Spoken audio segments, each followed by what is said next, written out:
अपनी path of Krishna की इस जर्नी में मैं आज जा रहा हूँ इंडिया की one of the most busiest and crowded pilgrimage place Vrindavan. ये वही जगह है जहाँ भगवान कृष्ण ने बहुत सारी लीलाएं की। कभी गोपियों के साथ रास रचाई तो कभी ग्वाल वालों संग गाय चराई। और राधा के बिना तो भगवान कृष्ण अधूरे से लगते हैं। वो प्रेम कहानी भी इसी वृंदावन की है। तो चलो आज देखते हैं वृंदावन।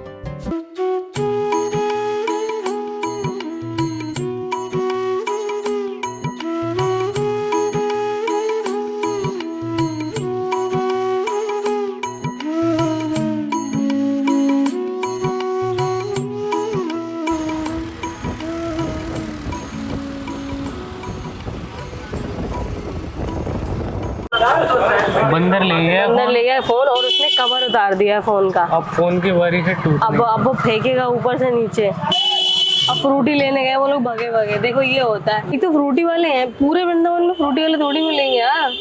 हर जगह बैठे हैं शिकारी। फोन रख दिया उसने, उधर रख दिया। फ्रूटी का वेट कर रहे हैं। अगर उसको देखेंगे तो वो ड्रामे करेगा, मत देखना। ये देखो फोन अभी भी नहीं, बहुत ऊंचाई ज्यादा है ना। अब ये फोन वापस मिलेगा या नहीं ये कौन जाने, पर जिसका जाता है गुजरती भी उसी पर है। जैसी कल रात मुझ पर गुजर रही थी जब इन बंदरों ने मेरे फेवरेट कुर्ते के चिथड़े उड़ा दिए। आज बोलू ने कपड़े धुले थे छत पे डाल के आया बेचारा, उसका कुर्ता बंदर फाड़ गया। सुबह 2 ही कुर्ते दिखा दिखा। उसका कुर्ता बंदर फाड़ गया छत पे। नया कुर्ता अब भी उसने सिलवाया था और पूरा कुर्ता ही फाड़ दिया बेचारे। 2 ही कुर्ते थे। बोलो अबे यार तू रो क्यों रहा है यार भाई। उसका फेवरेट कुर्ता था, इसका कलर वगैरह था, रुमाल ही फाड़ दिया। वो इसलिए रो रहा है उसने आज तक इतना महंगा कुर्ता कभी पहना नहीं था और आज इतना महंगा कुर्ता पहना वो भी बंदर ने फाड़ डाला। अरे यार इतना रोने वाली क्या मतलब, वो इतनी बुरी तरह से रो रहा है। दिखा मुँह हटा।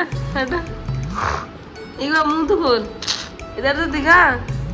देख कैसे रो रहा है। कुर्ता की लगा दिया पूरा, उसका फेवरेट कुर्ता था ये। अब पता नहीं बंदरों का मैंने कुछ बिगाड़ा था या मेरे कुर्ते ने, पर मेरे साथ ही क्यों। देखो यहाँ पे बंदरों का क्या है, अगर जैसे कि आप उनकी तरफ देख रहे हो और अगर आपने अपना चश्मा या फोन की तरफ दिया तो वो नहीं लेंगे। वो भाई उनका मतलब वो अपने उससे चलते हैं, धर्म से। भाई हम छीनेंगे उसमें उनको संतुष्टि है। तो अगर आप दोगे तो नहीं लेंगे, लगाओगे तुरंत ले लेंगे। भाई मेरा तो कुर्ता फट गया तो मेरे इसका कुर्ता रुमाल फाड़ दिया। और मुंशी जब मेरे साथ पहले आया डाल के आया मथुरा में। हाँ इसका फाड़ दिया। जैसे ही मैं डाल के आया तो मैं उठाने गया, थोड़ी देर बाद फटा, यहाँ से बीच में से फाड़ा यहाँ तक। और पता है मुंशी जब मेरे साथ पहले आया था ना तो मुंशी का चश्मा ले गया था। चश्मा मिल गया 3 फ्रूटी फेंकने के बाद, ठीक है। चश्मा को उसने छत पे घिसा था, पूरा चश्मा खराब हो गया उसका। भगवान कृष्ण की जो कहानी हमने गोकुल में छोड़ी थी वो दोबारा से शुरू हुई है वृंदावन में। कहते हैं भगवान 0 से 3 साल तक, 0 से 3 साल तक वो रहे गोकुल में। उसके बाद वो आ गए थे वृंदावन। वृंदावन दूसरी जगह थी जहाँ माइग्रेट होके बाबा नंद, यशोदा मैया और सारे ग्वालवाल वृंदावन आए थे। दूसरी चीज़, अभी हम जैसे निधिवन में, निधिवन के बारे में कहा जाता है कि यहाँ भगवान रात को रास रचाने आते हैं। इस वजह से यहाँ पे रात में कोई नहीं आ सकता, और जो आ गया वो कभी भाई वो देख नहीं सकता दोबारा से। या बहुत सारी कहानियाँ हैं लोकल के लोगों की जो यहाँ के बारे में कहते हैं कि भाई अगर कोई रात में आ गया तो हो गया। वृंदावन का मतलब होता है वृंदा मतलब तुलसी और वन मतलब जंगल। अब कहते हैं ये सारे तुलसी के पेड़ हैं, ठीक है। अब लेकिन इनकी पत्तियों को देख के नहीं लगता है ये सारे तुलसी के हैं, लेकिन जो अगर ये तुलसी है तो भाई बड़े तगड़े। वृंदावन का एक और मतलब है खजाने का वन। खजाने का वन एक्चुअली खजाने तो कहते हैं कि तानसेन के जो गुरु थे, गुरु हरिदास, उन्होंने इस जंगल को पूरा यहाँ पे पेड़ लगाए थे और वो यहीं पे भक्ति करते थे। और उन्हीं की भक्ति से प्रसन्न होकर भगवान खुद इधर आते थे, उन्हें दर्शन देते थे और इधर ही पे फिर रास रचाते थे गोपियों के साथ में। ऐसे गोपियों की रज लेके जाते हैं। जो ये गोपियाँ लोग मानते हैं कि जितने भी यहाँ पे वृक्ष हैं ये सभी गोपियाँ हैं। भगवान डेली यहाँ पे आते हैं, है ना। ओए देखो अपन जितने भी सीरियल देखते हैं या भगवान पे जितने धारावाहिक मूवी बनी, सब में यही पता है कि भगवान पहले गोकुल में रहे, गोकुल के बाद में वो पहुंच गए नंदगांव। लेकिन सीन बिल्कुल डिफरेंट है। जब मैं आपको एक बुक का जो मैंने इस सीरीज़ को बनाने के लिए पढ़ी है वो है प्रभुपाद जी ने एक लिखी है लीला पुरुषोत्तम भगवान श्री कृष्ण। उसमें ये लिखा है भगवान पहले गोकुल में रहे, और गोकुल में रहने के बाद वो दूसरी जगह गए वृंदावन। इसीलिए जहाँ जो भी कुछ लिखा है अपन ये मान के चलते हैं कि भगवान वृंदावन आए थे। देखो जब हम इस मंदिर में आए तो हमसे मतलब निधि वन में आए तो हमसे बोला गया था कि जो वहाँ पे सखियाँ हैं, यानी कि जो पेड़ दिन में पेड़ बन जाते, रात में सखियाँ, तो इन्हें जरूर एक बार हक करके आना, गले मतलब भेंट करके आना है इनसे। तो हमने यहाँ पे खूब भेंट की, हमने की। लेकिन मुझे एक बात समझ नहीं आई, अगर मान लो रात देख भी लेंगे, रात में अगर कोई आके देख भी लेगा तो ऐसा कहा जाता है अंधा हो जाएगा वो, या नहीं बचेगा नहीं वो, ऐसा क्यों है भाई? सच में वृंदावन में कुछ तो अलग है, मतलब यहाँ पे कुछ तो जादू है। क्योंकि जब मैंने पहली बार इन पेड़ों को टच किया तो ऐसा लगा ही नहीं कि मैं किसी पेड़ को छू रहा हूँ। मुझे ऐसा लगा जैसे मैंने किसी के शरीर को टच किया हो, किसी का एक बॉडी टच मुझे महसूस हुआ। फिर जब मैंने इन पे सिर रखा तो मुझे ऐसा लगा जैसे अंदर से कुछ धड़क रहा है, जैसे कुछ जिंदा है। कहते हैं ये निधिवन के सारे पेड़ गोपियां हैं, और रात में 12-1 बजे के आसपास ये सारे अपने रियल रूप में आ जाती हैं, और फिर शुरू होती है वही सदियों पुरानी रासलीला, वो भी हर रात। और उस टाइम मेरे दिमाग में बस एक चीज चल रही थी, एक बार वो राधा कृष्ण की रासलीला देख लें, फिर चाहे जिए चाहे मरे, क्या फर्क पड़ता है।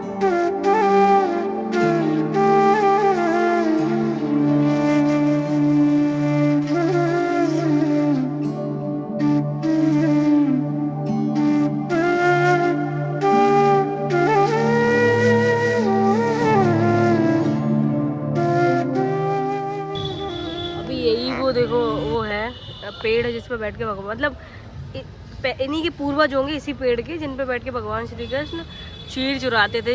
जो गोपियाँ नहाया करती थी ना पानी में, उनके क्षीर चुराते थे। इस पे बड़ा सुंदर गाना गाया है नारद जी ने, जैसा मैंने लीला में देखा, बाकी मुझे पता नहीं, लिखा तो किसी और नहीं होगा। तो अभी मैं वो परफॉर्म करूँगी, गाना परफॉर्म करूँगी। मैंने मेहंदी लगवाई है, देखो दोनों हाथों में। भगवान जब गोकुल से वृंदावन आ गए तब उन्होंने सोचा कि भाई यहाँ पे अटैक नहीं होंगे राक्षसों के। बार बार मथुरा से राक्षस आ रहे थे और यहाँ भगवान कृष्ण को मारने की कोशिश कर रहे थे, लेकिन कहावत वही कही जाती कि सूरज को उंगली से कहाँ कोई ढक पाया है। वैसे भाई जो उनका प्रताप था वो कहीं भी छुपा नहीं था। अब यहाँ पे एक और दौर शुरू हुआ राक्षसों का। अच्छा, उससे पहले एक चीज थी कि जब बच्चे 4 साल की उम्र में पहुंच जाते थे तो उनको पहली बार जिम्मेदारी दी जाती थी बछड़ों को चराने ले जाने की। बछड़ों को इसलिए क्योंकि गाय बड़ी होती है, इसलिए बछड़े। पहले 1 साल तक ट्रेनिंग पीरियड रहता है, फिर जब बच्चे 5 साल के हो जाते हैं तब उन्हें गायों को चराने के लिए भेजा जाता है। जब भगवान बछड़ों को चराने के लिए ले जाने लगे तो पहली बार असुरों का आक्रमण शुरू हुआ। पहली बार एक असुर आया, वत्सासुर। वत्सासुर बछड़े के रूप में आया और बछड़े के रूप में आकर जैसे ही उसने कृष्ण पे आक्रमण किया तो एक घूसे में ही उसके प्राण निकल गए। दूसरा जो राक्षस आया वो था बकासुर, एक बगुले के रूप में, और जैसी चोंच खोली उसने, भगवान ने उसकी चोंच को ही चीर दिया। और जो तीसरा था वो था पूतना और बकासुर का भाई अधासुर, जो एक सांप के रूप में आया। और सांप के रूप में जब वो आया तो सारे जो ग्वाल बाल थे, सारी जो गायें थी वो सांप के मुंह में चली गई। भगवान भी उनके पीछे पीछे उस सांप के मुंह में चले गए और अंदर जाके अपना स्वरूप विस्तार करते गए। विस्तार किया जैसे ही वैसे ही वो सांप का मुंह चिर गया और वो वहीं पर कहानी समाप्त। इस बंदे यहाँ पे इस लड़की की कैप ले ली यहाँ पे और ये जा रहा है और बेचारा देखो फ्रूट ही दे रहा है उसको। मैंने जोर से पकड़ा है अपना फोन।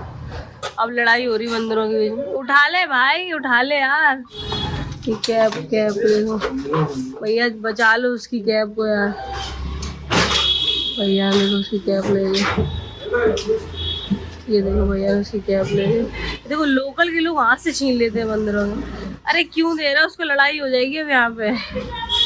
भैया ने हाथ से छीन ली। भैया अपना झोला बचाना, अब आपका झोला देख रहा है बंदर। आपको डर नहीं लगता इनसे? उनको आदत है ना, इसे इसलिए डर नहीं लगता है। ये देखो फ्रूटी पी रहा है वो। मतलब अगर थोड़ा सा डराओगे तो फिर ये मतलब भाग जाता। अच्छा, इनसे डरना नहीं है मतलब, है ना? नहीं है, काटते नहीं है। हाँ, काटेंगे नहीं, बस आपको डराएंगे।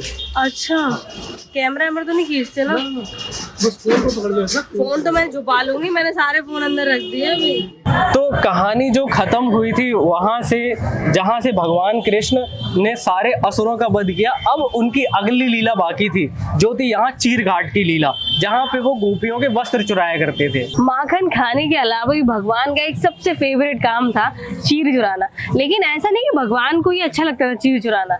ऐसा हुआ कि गोपियों को जब वो माखन चुरा के खाते थे तो क्या करती थी, गोपियां जाके मैया से शिकायत करती कि देख यशोदा मैया, तेरो लल्ला मेरो पूरा माखन खा जाए। तो फिर क्या हुआ कि भगवान को मतलब आइडिया आया कि ऐसा करते हैं, इनको मजा चखाती है, हमारी शिकायत करती है और मैया हमारे कान खींचती है, बहुत हमारी डांट पड़ती है। इन्होंने क्या किया, जब वो सखियां नहा रही थी मतलब यही यमुना जी में, यहीं इन्हीं सीढ़ियों के पास यहीं नहाया करती, यमुना जी यहाँ तक थे और इसी कदम्ब के पेड़ भगवान छुप गए अपने सखाओं के साथ में और सारे के सारे जो कपड़े यानी कि चीर बोलते थे उनको छुपा लिया। तो अब उन्होंने कहा कि एक आना हमारे चीर वापस करो।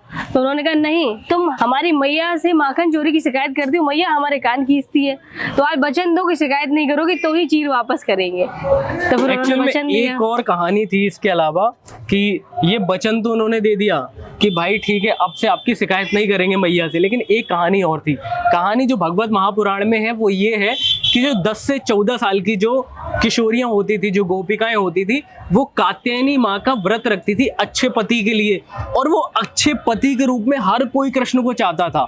मतलब भगवान की इतनी लीलाएं हो चुकी थी कि सबको उनसे प्रेम था और हर गोपी यही चाहती थी कि उसका जो वर हो, जो पति हो, वो कृष्ण जैसा हो या कृष्ण हो। तो भगवान कृष्ण ने मतलब उनके, इसीलिए वो आती थी यमुना तट पर और यहीं पे कात्यायनी माँ की रेत से, बालू से एक प्रतिमा बनाती थी और पहले स्नान करती थी और फिर बाद में पूजा करती थी। स्नान करने जैसे ही अंदर जाती थी, भगवान आते थे, चुपचाप से कदम के पेड़ पे चढ़ के जितने वस्त्र थे उनको अपने हाथ में ले लेती थे।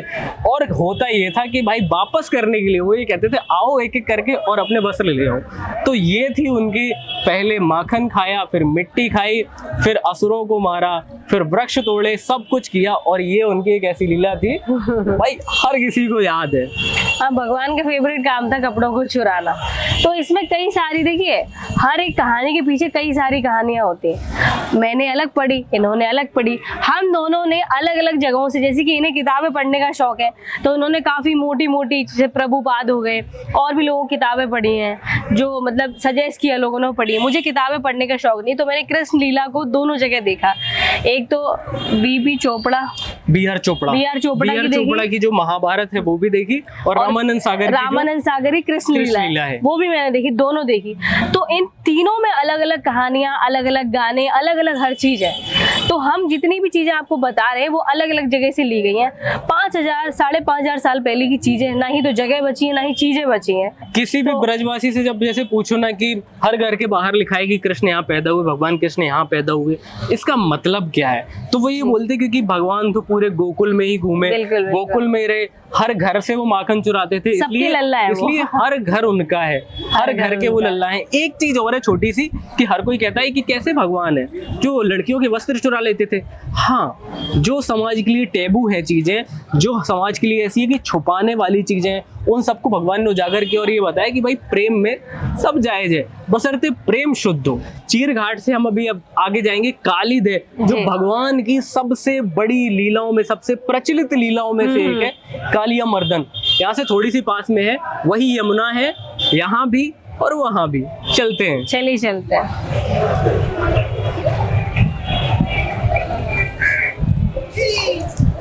84 कोस की जो परिक्रमा है ना, लोग नंगे पाँव करते हैं, पैदल करते हैं, और कुछ लोग दंडवत करके भी करते हैं। दंडवत होके देखो, सुबह से मैं काफी सारे लोगों को देख चुकी हूँ।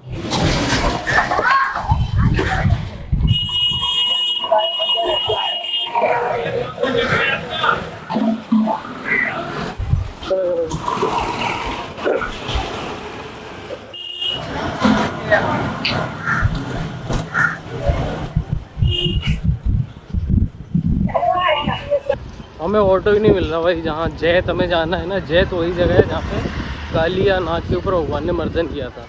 वहाँ कोई ऑटो वाला जाने को तैयार ही नहीं, पैसे तो दूर की बात, जाने को ही तैयार नहीं।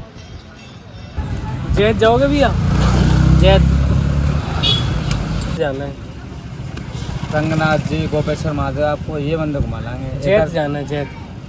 वो कालिया दमन, कालिया वो था ना, कालिया मर्दन किया था उधर, जयकुंड है जो। जैत जैत भैया, जैत जाओगे? जैत जैत जैत। यहाँ पे पता है हम इतनी देर से 1-1.5 किलोमीटर साड़ी में चल रही हूँ, देखो पहन के साड़ी में, और पता है मुझे स्टिल अभी ऑटो नहीं मिल रहा है।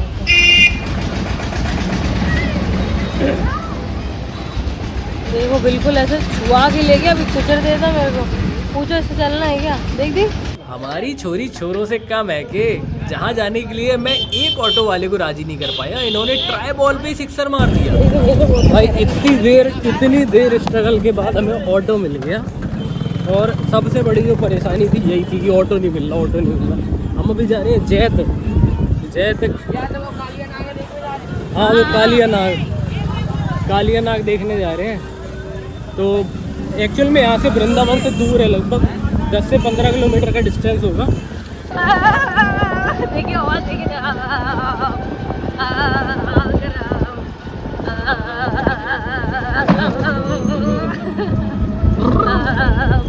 वृंदावन से बाहर आकर होता है अब आप चश्मा पहन सकते हैं। चश्मा भी पहन सकते हैं और फोन भी चला सकते हैं और इजीली कुछ खा भी सकते हैं। नहीं तो छुपा के ला, नहीं तो ना तो उधर खा सकते हो ना फोन निकाल सकते हो। इवन पता मेरे को तो मेरा कुर्ती की जेब है,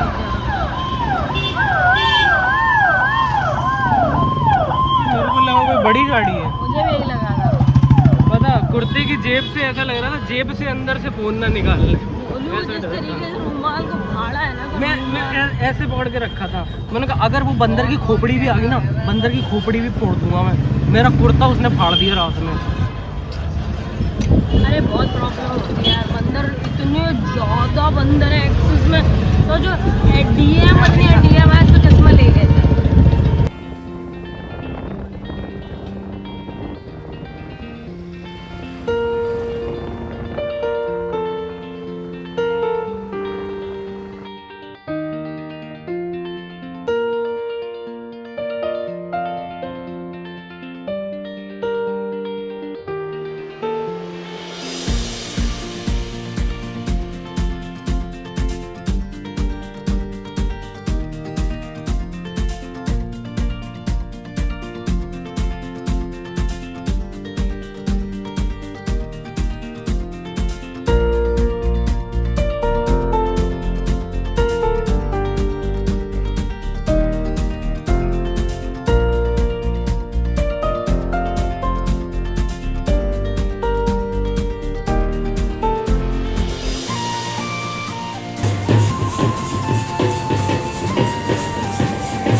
ब्रज के क्षेत्र में ना एक चीज़ गजब की है, ब्रज के क्या पूरे देश में ही है कि जब भी कोई मतलब ऐसा इंसान जो मतलब पार कर गया वो अच्छी खासी उम्र और पूरा परिवार रास्ता खेलता छोड़ के जा रहा हूँ, तो डीजे ढोल लगा लोगे, उसका स्वागत किया, उसे अंतिम विदाई दी जाती है। अंतिम सब खुश हो के बेसुखी रोता नहीं है। ले चले गए इस दुनिया से, लेकिन आंसू नहीं बहाना, ढोल बजा के भेजना है। अंदर कैसे जाएंगे? आगे से मेन गेट आगे है। मेन गेट आगे है, यहाँ से एंट्रेंस नहीं है, आगे से एंट्रेंस है। ये है तो तुझे भी पता नहीं क्या ही दिखता रहता है, ये एंट्रेंस है तो मैं इस वजह से। अबे भाई इतना बड़ा एंट्रेंस। हाँ किसे? इन्हें? हाँ तुमने बता दो दी, आप दिखेगा। बड़े खतरनाक लोग हैं, कह रहा दिखता कम है तुम लोग को। हमने यहाँ दिखता तो। अरे भैया चलो आइए। गिम्बल गिम्बल मुंशी जी ने मुझे पकड़ा दिया है। ये गिम्बल कहाँ भाग रहा है ये? कैसे करूँ उसको? कालिया मर्दन यही है वो जगह जहाँ पे कालिया जी ने, मतलब जो कालिया नाग था उसने पलट के देखा और पत्थर का हो गया, यहीं रह गया।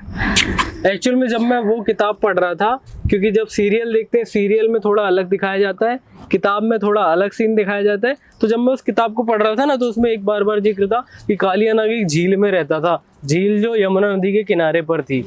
और पता जब मैं डिटेल में झील है। और पता एक चीज और मैं डिटेल में पढ़ती हूँ, जब आप बहुत ज्यादा पढ़ाई करोगे, रिसर्च करोगे, तो बताते हैं कि भगवान ने जब कालिया नाग से कहा कि तुम यहाँ चले जाओ, तो कालिया नाग ने कहा भगवान से, भगवान आपका जो वो है आपका जो गरुड़ हाँ गरुड़, वो मुझे मतलब मार देगा। तो भगवान ने कहा नहीं मारेगा, मेरे पाँव की छाप तुम पे है, अब नहीं मारेगा वो। फिर जब आप पूरी रिसर्च करोगे तो पता चलेगा कि कालियाना को जब भगवान ने ऐसे भेजा कि गरुड़ मार तो नहीं देगा, तो उन्होंने कहा कि पैर का निशान तुम्हारे उस पे आ गया फन पे, तो कुछ नहीं होगा।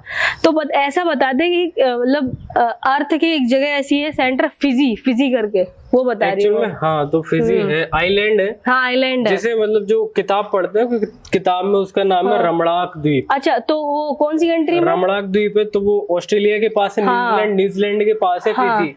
और वहीं पे वो रहता है, उसी के आसपास एक सर्कल बना है जिसमें अभी फुसकार की आवाज आती है। फिजी ऑस्ट्रेलिया के पास रमणाक द्वीप, वहां पे है वो, और लोगों ने सुनी है, वहाँ काफी लोग गए, उन्होंने कहा कि अजीब सी आवाजें कैसी आती हैं। एक्चुअली वहाँ पे बहुत सारे आइलैंड्स हैं जिन पे कहा जाता है मतलब बहुत सारी स्नेक्स की वेराइटीज मिलती हैं। तो ऐसा था, कहानी ये थी कालिया नाग की कि वो रमणाक द्वीप पे रहता था, जो आज का फिजी है, न्यूजीलैंड के पास। और रमणाक द्वीप से वो यहाँ क्यों भागा? क्योंकि जो गरुड़ था, गरुड़ बहुत सारे सांप थे, जो बड़े सांप थे, छोटे सांप थे, उनका शिकार करते थे, इस वजह से। लेकिन यहाँ पे एक ऋषि रहते थे, सौरभी मुनि, सौभरी मुनि रहते थे। तो जब जो गरुड़ था वो मछलियां खा जाता था कैसे, यमुना जी से, तो उसने कहा, तो मुनि ने श्राप दिया था कि गरुड़ मैं तुम्हें श्राप देता हूँ, अगर अगली बार से तुम इधर कोई भी शिकार किया, तुमने किसी मछली को मारा, किसी सांप को मारा, तो तुम उसी पल मर जाओगे। इस श्राप का फायदा उठा के कालिया नाग उधर से यमुना विहार में रहने लगा था, इन झीलों में, यमुना जी में, ताकि वो गरुड़ उसको मार ना पाए। और फिर वहां से आ गया था गरुड़, वहां शिकार करने लगा था, तो कालिया यहाँ आ गया। और फिर यहाँ जब वो यमुना जी में रहने लगा, जब ग्वाल वाले आके गैया चराते, यमुना का पानी पीती गैया तो मर जाती। अब भाई पूरा गांव परेशान, नंद बाबा शिकायत करने पहुंचे कि बाबा देखो, हम लोग वहां से भागे गोकुल से, फिर मावन पहुंचे, मावन से वृंदावन, वृंदावन से छठीकरा, मतलब जहां भी माइग्रेट हो गए वो, फिर आए नंदगांव फाइनली। लेकिन कुछ शांति मिलने को तैयार ही नहीं, कभी राक्षस कभी कुछ। अब ये कालिया नाग आ गया। ये 5 फन दिख रहे हैं इसमें, 1 2 3 4 5 फन दिख रहे हैं, बट जब पढ़ते हैं कालिया नाग के बारे में तो कहते हैं 500 से ज्यादा फन थे। जब भगवान ने इसको मतलब यहाँ भगाने के लिए जैसे यमुना में छलांग लगाई, तो कहते हैं कि कालिया नाग ने उसे अपने पूरा लपेट लिया था उसको चारों तरफ से, और जैसे ही गिरफ्त में कर लिया, भगवान भी चुपचाप से उधर ही बैठ गए, वेट करते रहे कि कभी ये छोड़े। लेकिन जब गांव वाले, पूरे ग्वाल वाले इकट्ठे हो गए आगे चिंता की वजह से कि भाई कृष्ण अंदर कूद गए और 2 घंटे तक से बाहर नहीं आए, बहुत सारे वहां पूरे जब ग्वाल वाले इकट्ठे हो गए, तब क्योंकि वो उस टाइम के पोस्टर बॉय थे, उन्हें उसी टाइम पे निकलना पसंद था, इस टाइम पे सब लोग आ जाए सामने, हीरो थे ना वो, तो एकदम से उसी टाइम पे बाहर आए 2 घंटे बाद कि भाई अब बहुत हो गया तेरा आतंक, अब मेरे को जाना है बाहर। एक घूसे में तुरंत उसकी पकड़ ढीली हुई, और उसके बाद में फन पे आए, और फन पे फिर वो उन्होंने फेमस जो एक डांस था उनका, नृत्य मर्दन कहते हैं, कालिया नाग मर्दन। कहते हैं कि सबसे जो भयानक जो नृत्य है वो शिव जी का तांडव है, उससे भी ज्यादा भयानक वो नृत्य था। और यहीं पे इसी की फुसकार की वजह से भगवान का रंग नीला पड़ गया था। पहले उनका रंग नॉर्मल ह्यूमन जैसा था, जैसे हम लोग का है, लेकिन फिर उनका रंग नीला पड़ गया था इसी की फुसकार, क्योंकि बहुत जहरीला था ना ये। जब भगवान शिव ने भी जहर पिया था तो उनका कंठ भी नीला हो गया था, इसीलिए नीलकंठ कहते थे। तो भगवान का रंग यहाँ से कहते हैं दब गया था, थोड़ा नीला सा हो गया था। देखो उस टाइम पे ना ऐसा लगता है कि भाई जो भी राक्षस लोग थे उनका मन नहीं था अपने रियल जो रूप है उसमें आने का, इसलिए जो तीसरा वध किया भगवान ने, जिसका नाम था अघासुर, हाँ, वो भाई था बकासुर का और पूतना का, मतलब पूरा खानदानी राक्षसों का था। और जब वो भगवान को मारने आया तो भाई सांप बन के आया था, इसीलिए यहाँ पे ये सांप बनाया गया। उधर कालिया है और इधर ये बड़ा एनाकोंडा टाइप का सांप है। तीसरा जो भगवान ने जो वध किया वो था धेनुकासुर का, जो एक गधे के रूप में आया। ठीक है, मतलब सब अपना भेष बदल के आ रहे हैं। धेनुकासुर को किसने मारा? उनको मारा बलराम ने। जैसे ही अटैक किया उसने गधे के रूप में, पीछे वाले पैर पकड़ा और ये फेंका ऐसे उठा के। जो भगवान ने जो चौथा जो वध, पांचवा जो वध किया वो था प्राबलंबासुर का। प्राबलंबासुर क्या किया कि भगवान जब गौएं चराने जाते थे तो अपने ग्वाल वालों के साथ में खेलते थे, तो वो एक ग्वाल वाल के रूप में आ गया बन के, और ग्वाल वाल के रूप में टोली में मिक्स हो गया आके, और बलराम को बहुत दूर निकाल ले गया। तो जब भगवान थोड़े बलराम भगवान थोड़े दूर चले गए तो उसने अपना विशाल स्वरूप धारण किया और जैसे ही मारने का ट्राई किया तो भाई बलराम तो बलराम ही है, एक मुक्के में कहानी खत्म। कहानियां बहुत सी हैं, जैसे एक ब्रह्मा जी की कहानी बड़ी फेमस है कि ब्रह्मा जी ने एक बार भगवान की लीलाओं को मतलब देखा और फिर ये सोचा कि भाई इनकी एक बार परीक्षा लेते हैं। तो उन्होंने क्या किया, एक बार पूरे जितने ग्वाल बाल थे, जितनी गायें थी, उन सबको एक बार गायब कर दिया और एक पल के लिए सबको मूर्छित कर दिया। लेकिन प्रॉब्लम ये थी कि ब्रह्मा जी जो थे, मैं भी ठीक है, प्रॉब्लम ये थी कि ब्रह्मा जी जो उनका 1 सेकंड होता है वो नॉर्मल ह्यूमंस के लिए 1 साल के बराबर होता है। उन्होंने इस लीला की परीक्षा केवल 1 सेकंड के लिए ली। हाँ, और उन्होंने क्या किया, सारी गऊएं, यानी कि लाखों करोड़ों गऊएं थी, सारी गऊएं उठाई, सारे ग्वाल पाले उठाए और वहां ले जाके गौलोक में छोड़ा और जब तक आए तक यहाँ 1 साल हो चुका था। जैसे ही वो लेके गए तो भगवान तो भाई वो तो लीला रच रहे, भगवान ने अहंकार तोड़ा था इंद्र का और ब्रह्मा जी का, 2 लोग का। जैसे ब्रह्मा जी वापस आए, उन्होंने देखा कि यहाँ तो ग्वाल वाले भी, गैया भी इतनी मिलेगी और उससे डबल है। तब फिर उनने जब ध्यान लगाया तो पता चला कि जैसे ही वो यहाँ से लेकर गए उनको, भगवान ने अपने ही रूप को इतना मतलब इतने रूपों में बांट दिए, जैसे कि ग्वाल वाले बना दिए, गैया बना दी, खुद ही गैया बन गए, खुद ही ग्वाल वाल बन गए। हाँ, सब वही और बन गए। ऐसा इस कहानी की एक गजब कहानी है। इस कहानी के बीच में भी एक कहानी है कि जब ब्रह्मा जी की ये पूरी कथा चल रही थी, जब भगवान ने खुद ही गाय बन गई, खुद ही बछड़े बन गए, तो जो बछड़े वो लेके जाते थे, वो जब घर लौटते थे ना, तो उन बछड़ों को गाय ज्यादा प्यार करती थी क्योंकि वो सब भगवान के रूप थे उस समय पे, बहुत चाटती थी। और पता है उन्होंने परीक्षा की हुई थी ब्रह्मा जी ने। ब्रह्मा जी जब नीचे आए तो उन्होंने देखा कि अवतार लिया भगवान ने, क्या ये वही अवतारी वाले, वही विष्णु भगवान का वही अवतार है? ये तो ऐसे ऐसे गंदे वंदे से बच्चों के साथ खा रहा है, गाय चराते गंदे वंदे बच्चों के साथ खा रहा है, कहीं पे बैठा है, उन्हीं को अपने हाथ से खिला रहा है, खुद ही उन्हीं हाथ से खा रहा है, गंदे से बच्चे हैं। भगवान ने ये हमारे विष्णु जी का अवतार नहीं हो सकता, हमारे विष्णु जी ऐसे नहीं है। अच्छा, एक खास बात बताता हूँ। जब भगवान ने जन्म लिया और जब भगवान का ये पूरा अवतार चल रहा था, हर साल गोकुल में गर्मियां आती थी, वृंदावन में गर्मियां आती थी, लेकिन वो जब भगवान के रहते जब गर्मियां आई तो वो गर्मियां लग नहीं रही थी, बसंत की ऋतु लग रही थी। ऐसा लग रहा था यमुना बिहार में एकदम फूलों की एकदम फुलवारी बन गई हो, कदम के पेड़ों पर ऐसा लगता था फूल ही फूल बरस रहे हो, मतलब झरने चल रहे हैं, बादल ऐसे लगते थे जैसे मतलब पक्षी कौतूहल कर रहे हो, और पेड़ फटे जा रहे, इतने फल लदे हुए एकदम से लताएं एकदम झूम के आ रही, और पानी में एकदम अलग ही सफाई, एक अलग ही सुगंध थी मौसम में। पहली बार गर्मी ऐसी लग रही थी बसंत तो पूरी तरह, और हर तरफ एक खुशबू सी फैली थी चारों तरफ, जहाँ जहाँ भगवान रहे उनके किलोमीटरों कोसों दूर तक खुशबू सी फैली। हाँ, मतलब और मधुमक्खियां, भौरे सब उनके आसपास मंडराते रहते थे। जैसे कहा जाता है ना, शिव भगवान के बारे में कहा जाता है वो पशुपतिनाथ थे, वैसे ही कृष्ण भगवान भी थे। कहते हैं जब भगवान कृष्ण का यहाँ पे अवतार हुआ तो सारे पशुओं ने अपनी हिंसा छोड़ दी थी। जो शेर चीते भी थे ना, वो एक बार जब मुरली की धुन सुनते थे तो भाई बस हिंसा छोड़ के उस धुन में कान लग जाते थे सबके। तो अभी हमने कहाँ तक देख लिया, भगवान की उम्र हो चुकी है इस एपिसोड में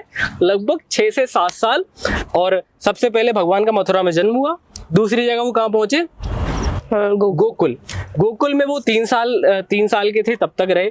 3 साल के बाद में जब वो हल्का तुतलाना शुरू किया उनने, वैसे ही मैया यशोदा और नंद बाबा उनको लेकर आ गए थे यहाँ महावन, या फिर ये गोकुल महावन, या फिर मतलब वृंदावन, इन्हीं में से किसी जगह या छठी करा, सब अलग अलग बताते लोग, के अलग बताते। लेकिन हाँ ये है कि ये पूरी भूमि भगवान की है। हाँ, बस हम इसमें रंग गए हैं, कुछ भी कह लो। तो अब आगे की कहानी जो है भगवान की, वो कहाँ पहुंचते हैं, वो अगली बार पहुंचेंगे नंदगांव। अगले वीडियो में आपको देखने को मिलेगा नंदगांव और बरसाना में राजा जी के साथ वो कैसे रास रचाते हैं, गोपियों के साथ कैसे रहते हैं, ग्वालों के साथ कैसे रहते हैं, और वो नंदगांव की सब पतली पतली गलियां जहाँ भगवान ने माखन चुराया, बचपन बिताया, रास रचाई, ये सब अगले वीडियो में। यमुना तट पे सखियों के चीर तूने चुराए, ढीठ अनाड़ी छलिया झूठा प्रेम की गाली खाए, तेरी सखियों ने नाम तेरे क्या क्या धरे, चोरी करे और बरजोरी करे, कृष्ण गोविंद गोपाल माधव हरे।